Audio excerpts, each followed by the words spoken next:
तो last time हमने math के 10th क्लास के 8th चैप्टर के कुछ बेसिक इंट्रोडक्शन देखे थे, जिसमें अभी तक की 2 वीडियो आ चुकी है और हमने कुछ 1-2 या 2-3 क्वेश्चंस देखे थे।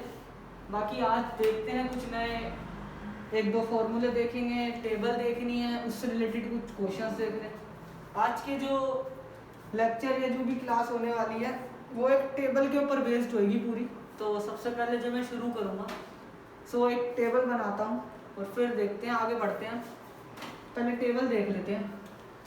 टेबल जो होगी वो शुरू होती है 0 डिग्री, 30 डिग्री, 45 डिग्री, 60 डिग्री और 90 डिग्री। हाँ, ये टेबल हमें किस किस के लिए देखनी है एक बार देख लेते हैं। ये हमारी इस एंगल के लिए टेबल होने वाली है 0 डिग्री, 30, 45, 60 और 90 डिग्री। सबसे पहले हम साइन थीटा की बात कर लेते हैं। साइन थीटा जो होता है हमारा वो 0 डिग्री पे 0 होता है, 30 डिग्री पे 1/2 होता है, 45 डिग्री पे 1/√2 होता है, 60 डिग्री पे √3/2 होता है, जबकि 90 डिग्री पे साइन 90 जो होता है वो 0 होता है। हाँ, बहुत सारे बच्चों को ये टेबल याद करने में काफ़ी प्रॉब्लम होती है, तो कोई बात नहीं, हमें उस प्रॉब्लम का सॉल्यूशन पता है। बस तुम्हें इतना याद करना पड़ेगा कि 0 पे 0, 30 पे 1/2, 45 पे 1/√2, 60 पे √3/2 और 90 पे 1 होता है। बाकी हम इसी से अपनी आगे की टेबल बनाने वाले हैं पूरी की पूरी। देखते हैं कैसे बनेगी आगे की टेबल, ध्यान से देखते हैं। कोस थीटा ले लेते हैं। अगर हमें ये इतना याद है तो हम क्या करने वाले हैं, इसी को रिवर्स करके लेने वाले हैं। जिन जिन बच्चों को ये टेबल बनानी नहीं आती वो बहुत ध्यान से देखेंगे। हम इसी चीज़ को रिवर्स करके लिख देंगे, यानी ये 1 यहाँ आ जाना है, ये √3/2 यहाँ आ जाएगा, ये 1/√2 यहीं रहेगा और ये 1/2 1/2 और ये 0 का 0 इधर उतर चुका है। यानी ये जिस ऑर्डर में गया था उसके रिवर्स ऑर्डर में मैंने ये लिख दिया, तो ये हमारा cos थीटा आ जाएगा। हाँ, नेक्स्ट देख लेते हैं। नेक्स्ट होता है हमारा tan थीटा। tan थीटा कैसे निकलता है, ये भी बहुत इजी है tan थीटा निकालना। हम क्या करने वाले, ऊपर वाले को नीचे वाले से डिवाइड करने वाले। ऐसा क्यों कर रहे हैं, इसके पीछे का रीजन क्या है? तो अगर याद हो तो मैंने पिछली क्लास में लिखवाया था कि tan थीटा जो होता है वो हमारा साइन थीटा अपॉन में cos थीटा होता है। पिछला जो हमारा लेक्चर हुआ था उसमें हमने ये वाला फॉर्मूला पढ़ा था कि tan थीटा जो होता है हमारा वो sine theta upon cos theta होता है। इसलिए अगर हम इसको डिवाइड कर देंगे तो नीचे की जो tan थीटा की टेबल बनानी है हमें, वो सारी हमें फाइंड आउट आसानी से हो सकती है। देखते हैं कैसे करेंगे। 0/1 हमारा 0 होने वाला है, 0/1 हमारा 0 होने वाला है कि 0/1 अगर ऊपर 0 है यानी मल्टीप्लाई कर रहे हैं किसी चीज को तो वो 0 ही होगा। अब 1/2 और √3/2 क्या होने वाला है एक बार देख लेते हैं। अगर मैं 1/2 को डिवाइड कर देता हूँ √3/2 से तो हम क्या करेंगे, तो 1/2 का 1/2 ऐसे ही रहेगा, मल्टीप्लाई का साइन, 2 हमारा ऊपर चला जाएगा और √3 हमारा क्या आने वाला है, नीचे आ जाएगा √3। सॉरी, ये 1/√2 लिख दिया मैंने, इधर 1/2 होगा हमारा, 1/2 इधर 1/2 लिख लेते हैं, इधर 2/√3। ठीक है, अब ठीक है। हाँ, तो ये 2 से ये वाला 2 कैंसिल और ये आ जाएगा 1/√3। तो tan 30 जो होता है वो हमारा 1/√3 होता है। मैंने बस तुम्हें बेसिक सा बताया कि ये आया कैसे, पहले तुम्हें समझ जाना है कि इन दोनों को डिवाइड करने से 1/√3 आएगा। बट बहुत सारे बच्चों को डाउट होता है आता कैसे, तो उसको डिवाइड कर लेंगे और डिवाइड ऐसे होता है, तो ये ध्यान रखना है आपको। सेकंड, आगे देखते हैं। अगर मैं 1/√2 को 1/√2 से डिवाइड करूंगा तो नो डाउट हमारा आंसर 1 आएगा, क्योंकि सेम नंबर को जब भी हम डिवाइड करते हैं यानी अंश और हर अगर सेम होते हैं, न्यूमिनेटर डिनोमिनेटर सेम होते हैं, तो आंसर तो हमेशा 1 ही आएगा। हाँ, इसको और इसको डिवाइड करेंगे तो आंसर हमारा √3 आएगा। ठीक है, तो हमने tan थीटा जो था वो हमने 0 डिग्री पे निकाल दिया, 30 डिग्री पे निकाल दिया, 45 डिग्री पे निकाल दिया और 60 डिग्री पे निकाल दिया। और 90 डिग्री वाला अभी तक हमने फाइंड आउट नहीं करा, करते हैं उसको। उसके पीछे का रीजन है कुछ, क्या मैंने अभी बताया था, tan थीटा निकालना है तो डिवाइड कर दो, 1/0। डिवाइड कैसे होगा, हमें तो पता ही नहीं है ये डिवाइड कैसे होगा। तो इसका जो आंसर होता है वो होता है इन्फिनिटी। इन्फिनिटी मतलब किसी भी नंबर को जब भी हम 0 से डिवाइड करते हैं तो आंसर इन्फिनिटी आ जाता है। अब इन्फिनिटी तो हमें पता नहीं कितनी वैल्यू होती है, तो हम इसको ऐसे ब्लैंक छोड़ देते हैं, यानी हम इसको डिफाइन नहीं कर सकते, यानी हमें पता ही नहीं है कि आंसर क्या आएगा, तो हम इसको नॉट डिफाइन यहाँ पे वैल्यू पुट कर देंगे। और ये कभी अगर आएगा कि tan थीटा 90 कितने डिग्री पे होता है, तो हमें साफ लिखना पड़ेगा कि ये इन्फिनिटी होता है, यानी नॉट डिफाइन होता है। इन्फिनिटी क्या होता है, हमें पता ही नहीं कितने आगे तक नंबर जा रहे हैं, इसलिए ये नॉट डिफाइन वैल्यू आती है। मैं इसको रफ कर देता हूँ। तो हमने यहाँ पे अभी अभी sine theta, cos theta, tan theta देखा 0 डिग्री, 30 डिग्री, 45 डिग्री, 60 डिग्री और 90 डिग्री में, जिसमें हमें ये पता चला कि हम इनके ये जो टेबल है ये बनाते कैसे। हाँ, अभी इसमें हमें सेक थीटा नहीं पता, ना ही हमें यहाँ पे कोसेक थीटा पता, और ना ही हमें यहाँ कोट थीटा पता, तो हमें वो याद करने की जरूरत नहीं है। क्यों? अगर हमें ये याद है तीनों, तो हम इन तीनों से ये निकाल सकते हैं। फॉर एग्जाम्पल मैं कोई भी रैंडमली उठा लेता हूँ, मान लो मैंने ये उठा लिया कोसेक थीटा, और मैं पूछता हूँ कि कोसेक थीटा कितना आता है, या हमें ये वैल्यू निकालनी है कितने डिग्री पे, 30 डिग्री पे निकालनी है 30, कोसेक 30 कितना आता है। तो हमें कुछ नहीं करना, हमें पता है कोसेक जो होता है वो साइन का उल्टा होता है, तो साइन 30 कितना है हमारा 1/2, 30 डिग्री पे साइन 30, यानी जाहिर सी बात है एंगल तो 30 ही है, तो साइन 30 1/2 है, तो कोसेक 30 कितना होगा, तो कोसेक 30 हो जाएगा सिंपली 2, क्योंकि 1/2 का हम रेसिप्रोकल कर देंगे, तो 2 ऊपर आ जाएगा, 1 नीचे आ जाएगा, कोसेक 30 2 आ जाएगा। इस तरीके से हम कोसेक कोई भी वैल्यू निकालनी हो सेक की, कोट टेन से हम कोई भी वैल्यू निकाल सकते हैं। बस इतना याद रखना है कि साइन की वैल्यू जो जितनी भी है वो सब कोसेक में काम आएगी, कोस की वैल्यू जितनी भी है वो सेक में काम आएगी, और टेन की वैल्यू जितनी भी है वो कोट में काम आएगी। अब हम इससे रिलेटेड कुछ क्वेश्चन देखते हैं, आसान सिंपल, फिर हमें पता चल जाएगा कि ये टेबल कैसे यूज़ करी जाती है। और बोर्ड में हमें इसका क्वेश्चन जरूर देखने को मिलता है, नहीं भी मिलता तो एक और चैप्टर है 9th चैप्टर, जिसमें हम एप्लीकेशन ऑफ ट्रिग्नोमेट्री पढ़ते हैं, जहाँ पे हमें यूज़ करने ही पड़ते हैं ये फॉर्मूले, तो हमें काफ़ी मदद देता है ये वाली जो टेबल है। और जो ट्रिग्नोमेट्री की एप्लीकेशन है वो हमारी भी कई 5 या 6 मार्क्स की तो आती है, इसलिए वो भी बहुत इंपॉर्टेंट होती है। तो इस टेबल से कम हमारा उसका भी कुछ ना कुछ तो हो ही जाना है, तो इसलिए ध्यान से देखते हैं। तो एक क्वेश्चन कर देते हैं इस टेबल से रिलेटेड, एक क्वेश्चन देख लेते हैं। या फिर क्वेश्चन क्या है, मान लो मैंने लिखा tan 30 अपॉन में 1 प्लस का tan स्क्वायर 30, tan 30 अपॉन में 1 प्लस का tan स्क्वायर 30, ये tan प्लस ये tan 30 अपॉन में 1 प्लस tan स्क्वायर 30, और हमें इसकी वैल्यू निकालनी है, इसकी वैल्यू कितनी आएगी। तो हम कैसे निकालेंगे, हम सबसे पहले tan 30 की वैल्यू देख लेते हैं। अगर आप टेबल बनाई होगी आप लोगों ने और आप टेबल खोल के देखोगे तो tan 30 की वैल्यू आती है 1/√3, तो जहाँ जहाँ tan 30 था वहाँ वहाँ मैं 1/√3 पुट करूँगा। हाँ, 1 मेरा जैसा है वैसे ही रहेगा, और यहाँ पे स्क्वायर है तो स्क्वायर का ध्यान रख लेना है। मतलब मैं बेसिक से क्वेश्चन, मतलब कोई भी मैथ के क्वेश्चन होता है उसमें ये देखना है कि प्लस कहाँ है, माइनस कहाँ स्क्वायर लगाना है, कहाँ नहीं लगाना है। अगर ये सब हम देख लेते तो हमारी जो भी छोटी मोटी गलती होती है वो नहीं होगी। तो आगे देखते हैं इस क्वेश्चन को। ये वैल्यू हमारी सेम रहने वाली है, नीचे में 1 हमारा ऐसे ही रहेगा, 1 का स्क्वायर 1 होता है, √3 का स्क्वायर 3 होता है। √3 का स्क्वायर 3 कैसे होता है, √3 का स्क्वायर मतलब √3 को √3 से मल्टीप्लाई करेंगे, जब √3 को √3 से मल्टीप्लाई करेंगे तो आंसर आएगा 3, क्योंकि भैया मैं इसको ऐसे भी तो लिख सकता हूँ, और रूट में जो चीज़ 2 बार होती है वो एक बार कई बार बच्चों को पता नहीं रहता है कैसे आता है, तो वो ऐसे आता है, देख लेना। अब हम ये वैल्यू तो सेम रखने वाले हैं, और हम क्या करेंगे, नीचे वाले का एलसीएम ले लेंगे। इसके नीचे कुछ नहीं है तो हम 1 मान सकते हैं, 3 और 1 का एलसीएम 3 आने वाला है। 10th के बच्चे हो तो इतना तो पता ही होगा कि एलसीएम कैसे लिया जाता है, 3 और 1 का एलसीएम, क्योंकि मैं एलसीएम तो सिखाने आया नहीं। अब हम क्रॉस मल्टीप्लाई कर लेते हैं, तो 3 1 या 3 हो जाएगा, और 1 को 1 से मल्टीप्लाई करेंगे 1।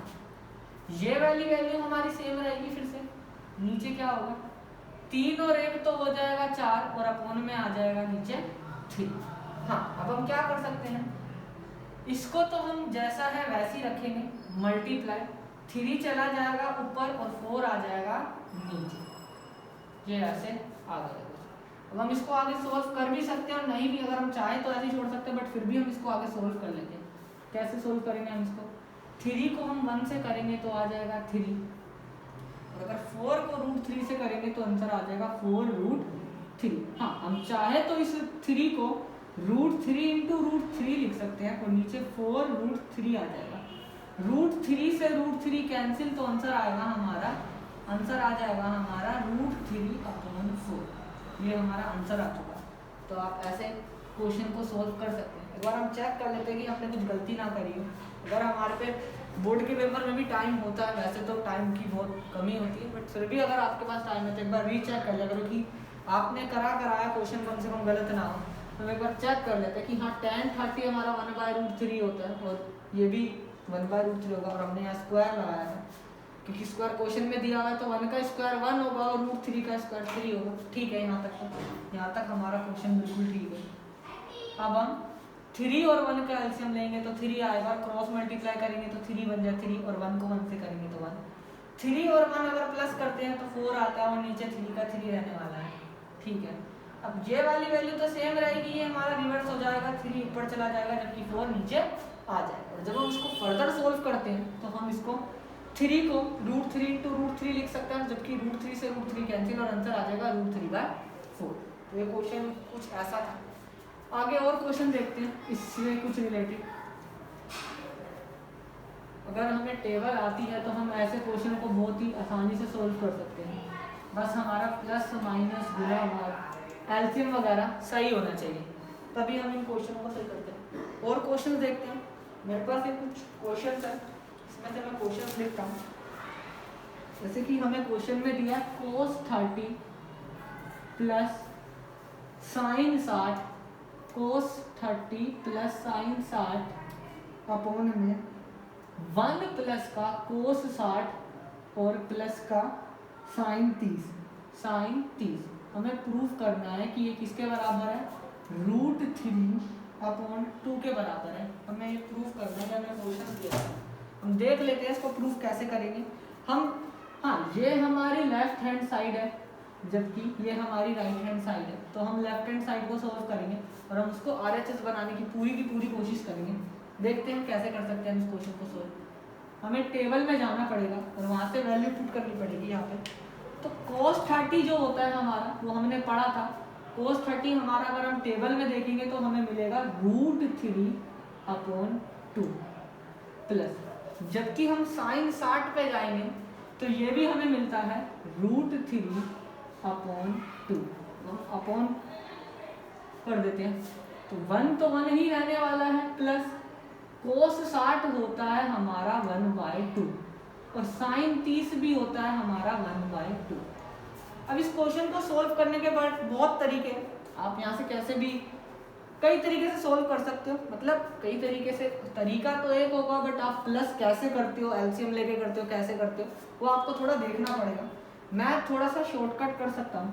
शॉर्टकट क्या अपना है, जब ये वैल्यू सेम है और ये वैल्यू सेम है, अगर मैं इसको x मानूं और इसको x मानूं तो x प्लस x कितना होता है, 2x होता है। तो मैं इसको 2 और x हमारा क्या है √3/2 अब अपॉन। हाँ, इसको कैसे सॉल्व कर सकते हैं इस तीनों को, अगर मैं जोड़ूं हाफ और हाफ हमारा 1 होता है, और हाफ और हाफ 1 हो गया तो 1 और 1 कितना हो जाएगा, 2 हो जाएगा। ठीक है, 1 और 1 हमारा 2 हो गया। हम इसे और सॉल्व कर लेते हैं फर्दर। ये 2 से ये 2 हमारा कैंसिल हो जाएगा, तो हमारे पे जो बचेगा आंसर वो बचेगा √3/2 √3/2, और ये हमारा RHS के बराबर आ जाएगा। यानी हमने टेबल से देख के वैल्यू पुट करी।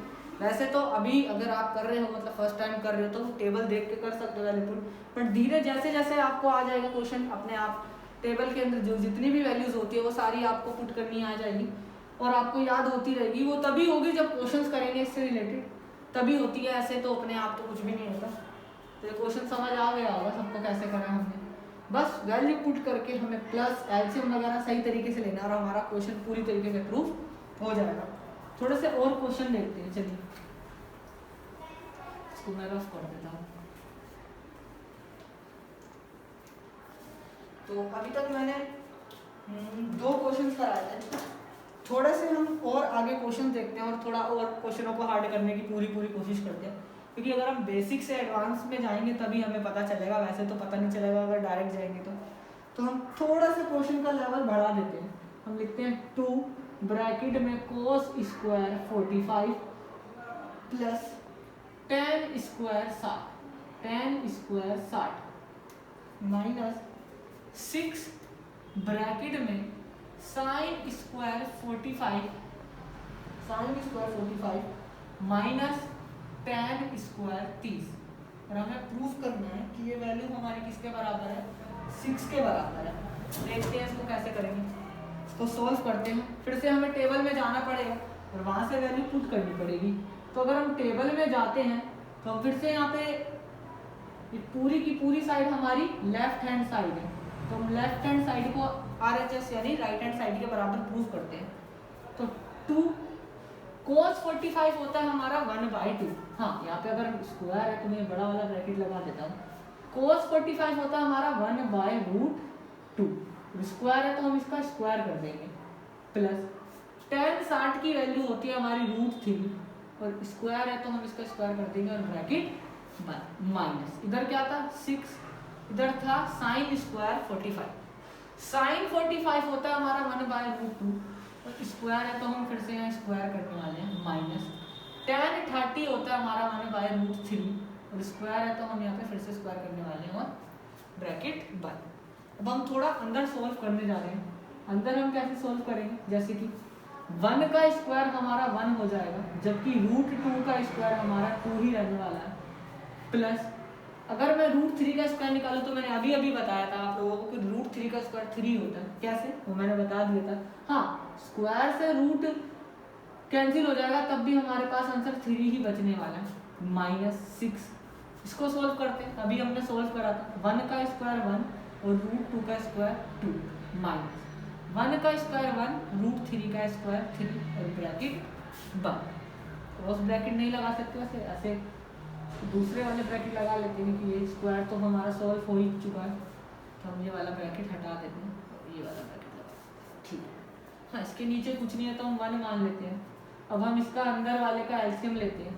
अगर हम 2 और 1 का एलसीएम लेंगे तो 2 आएगा और हम क्रॉस मल्टीप्लाई करेंगे तो 1 1 जा 1 और 2 3 जा 6, ठीक है। अगर आपको ये स्टेप समझ नहीं आता तो एक बार वीडियो को पॉज करके बैठ जाइए, फिर दोबारा से देखिए तो सारी चीज़ें तुम्हें क्लियर होने लग जाएगी कि 2 और 1 का एलसीएम 2 आएगा, क्रॉस मल्टीप्लाई करेंगे तो 1 1 जा 1 2 3 जा 6, माइनस है तो -6।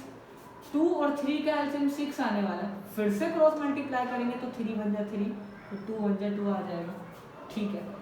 अब हम क्या करते हैं, थोड़ा सा और सॉल्व करते हैं। तो 6 + 1 हमारा 7 हो जाएगा और अपॉन का 2 -6। 3 में से 2 जाता है तो 1 और अपॉन में हमारा 6 रहने वाला है।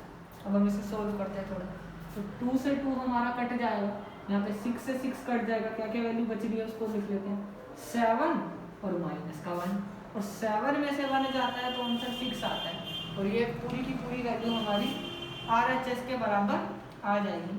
तो बस हमने इतना सा काम करा है कि हमने सारी वैल्यूज पुट करी है टेबल में से, चाहे वो साइन की है, चाहे वो कॉस की है, चाहे वो टैन की है, और कुछ भी आ जाता तो खैर मतलब नहीं है, बट हमें मतलब है कि वैल्यू बस हम करेक्ट पुट करें, वैल्यू हमारी गलत नहीं होनी चाहिए, वरना गलत होएगी तो तभी आंसर गलत आएगा और हमें आंसर गलत नहीं करना है, क्योंकि ये बहुत बेसिक से क्वेश्चन होते हैं। इसमें ज़्यादा से ज़्यादा आपको एलसीएम, स्क्वायर, प्लस माइनस, अगर ये सब सही रहते हैं तो आपका क्वेश्चन पूरी तरीके से सॉल्व हो जाएगा। हाँ, अगर इस क्वेश्चन की अगर कोई ट्रिक की बात करेगा तो इसकी कोई ट्रिक नहीं होती। ट्रिक इतनी है कि इसको अंदर से सॉल्व करिए, यूँ नहीं कि बाहरी बाहर सॉल्व कर दिया कि 2 पहले कर रहे हैं फिर इसको अंदर मल्टीप्लाई कर दिया फिर करा, आप ऐसे गलत कर सकते हैं। तो अंदर से सॉल्व करोगे क्वेश्चन को, यानी मैंने पहले ब्रैकेट को सॉल्व करा एलसीएम वगैरह लेके, मैंने डायरेक्ट मल्टीप्लाई नहीं करा, वरना गलत आ सकता था आंसर, क्योंकि आंसर गलत आने के चांस तभी होते हैं जब आप स्टेप इंक्रीज कर दोगे क्वेश्चन पे, ठीक है। तो ये बात ध्यान रखनी है, ठीक है। नेक्स्ट देखते हैं एक और क्वेश्चन।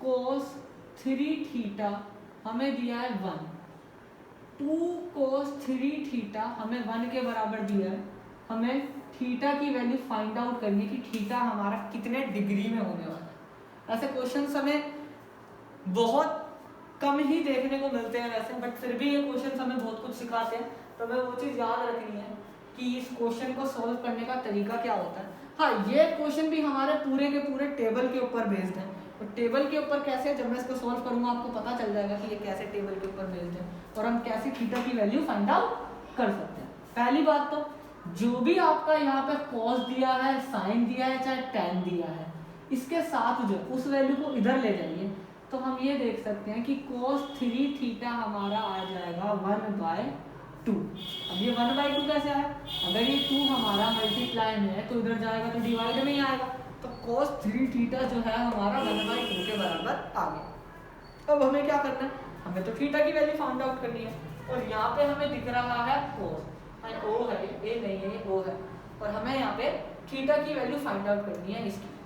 तो हमें ये देखना पड़ेगा कि टेबल में जो cos वाली लाइन थी, cos थीटा की, cos थीटा किस डिग्री पे 1/2 था। सिर्फ cos के लिए चेक करेंगे, क्योंकि यहाँ पे cos दिया है, हम और कुछ नहीं लगा सकते। अगर यहाँ tan दिया होता तो मैं tan के लिए चेक करता, sin दिया होता तो sin के लिए चेक करता। फिलहाल के लिए हम cos दिया है, तो cos के लिए हम क्या चेक करेंगे, हमें cos के टेबल में जाना और ये देखना है कि cos थीटा, ये पूरा ही मेरा थीटा हो गया बड़ा वाला, इसकी तो वैसे मेरे को वैल्यू तो इसकी फाइंड आउट करनी है, बट पूरा जो एक्चुअल में एंगल है वो ये एंगल है मेरा पूरा, ठीक है। तो हम ये लिख सकते हैं कि cos 3 थीटा जो है वो हमारा बराबर होने वाला है cos 60, क्योंकि cos 60 की अगर मैं यहाँ पे बोलूँ तो cos 60 ही हमारा 1/2 के बराबर होता है, और मैंने 1/2 की जगह cos 60 वैल्यू पुट कर दी, तो cos 3 थीटा हमारा cos 60 के इक्वल आ गया। अब थीटा की वैल्यू निकालने के लिए हम क्या करते हैं, cos से cos काट देते हैं, क्योंकि बिल्कुल ही गलत है, यहाँ पे कभी भी काटा नहीं जाता, ये कोई मल्टीप्लाई में थोड़ी है कि cos इंटू में 3 थीटा, ऐसा थोड़ी कुछ दिया हुआ है जो काटोगे तुम लोग, ठीक है। तो हमें करना क्या, एंगल कंपेयर कर लेंगे दोनों के, इसका एंगल पूरा ये रहा और इसका एंगल पूरा ये रहा, तो मैं 3 theta is equal to 60 degree लिख सकता हूँ, फिर 3 यहाँ मल्टीप्लाई में इधर जाएगा तो डिवाइड में, तो थीटा हमारा 60/3 आ जाएगा। अब हम अगर इसे डिवाइड करते हैं तो थीटा आ रहा है हमारा 20 डिग्री, ये हमें क्वेश्चन मिल जाएगा यहाँ से, थीटा आ रहा है हमारा 20 डिग्री। और इस तरीके से हम इसके जैसे कई सारे क्वेश्चंस को सॉल्व कर सकते हैं। और तो आज का जो लेक्चर था वो पूरा का पूरा एक टेबल के ऊपर बेस्ड था, जिसके हमने 2 से 3 क्वेश्चन देखे, जो हमें ये सिखाते हैं कि टेबल की वैल्यू जो होती है वो पुट कैसे करी जाती है, यूज़ कैसे करी जाती है, ठीक है। तो आप लोग अपनी एक्सरसाइज में जाइए, बुक की एक्सरसाइज में, और देखिए कि उसमें इससे रिलेटेड कैसे क्वेश्चन है, उसको सॉल्व करने की पूरी कोशिश करिए, ठीक है।